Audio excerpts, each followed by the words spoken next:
बतौर PCC chief आपसे एक सवाल जिसका जवाब हर कोई जानना चाहता है, लेकिन अब तक उसका मुफीद जवाब देने के लिए कोई चेहरा निकलकर सामने आया नहीं। गोल मोल बातें हमने सुनी हैं। तो ये जो सवाल है, जो राजनीतिक नियुक्तियां होनी है, उसको लेकर मैं चाहूंगा कि आप स्पष्ट तौर पर बताएं कि क्या कुछ कितने नजदीकी भविष्य में हम ये देख पाएंगे। और सबसे जो महत्वपूर्ण सचिन पायलट को लेकर, उनकी भूमिका को लेकर कहीं ना कहीं एक स्थितियां हैं खुद कांग्रेसी कार्यकर्ताओं में भी कि अब पायलट को लेकर आगे क्या। तो इस पर क्या आपकी पीसीसी चीफ के तौर पर कोई खास रणनीति कुछ बताना चाहेंगे आप?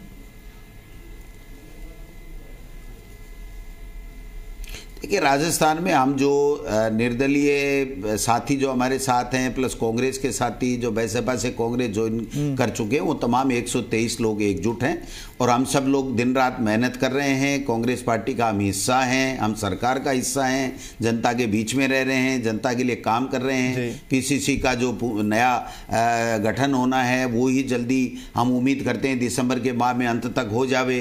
उसके बाद में राजनीतिक नियुक्तियां या मंत्रिमंडल का फेरबदल, ये सब मुख्यमंत्री और आला कमान की आपसी समन्वय और समझ के ऊपर निर्भर करता है। वो चीज जो हमसे अगर कोई राय ली जाती है तो हम दे देते हैं। पीसीसी चीफ के नाते के वर्कर्स जो काम करने वाले लोग हैं, जिनको संगठन में एडजस्ट करना होता है, लेकिन अंतिम फैसला राजनीतिक नियुक्तियों का और मंत्रिमंडल का मुख्यमंत्री और आला कमान करता है। और पीसीसी के प्रस्ताव हम लोग भेजेंगे और उसके बाद में आला कमान आदरणीय माकन साहब और सोनिया गांधी जी को लेकर भी प्रस्ताव भेजेंगे। मैं समझता हूं कार्यकर्ताओं को जो जोड़ करके जो साथ चलने की बात है उसको करना।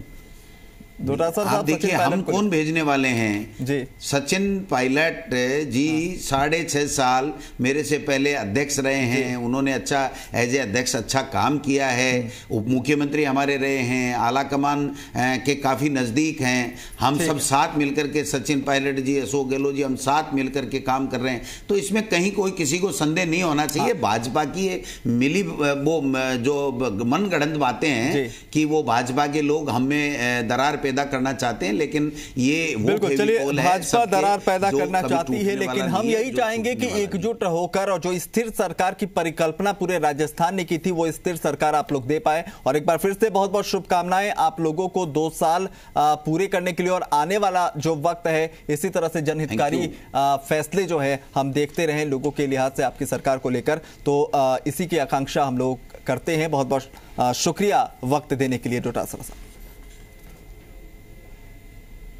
थैंक यू, नमस्कार। नमस्कार।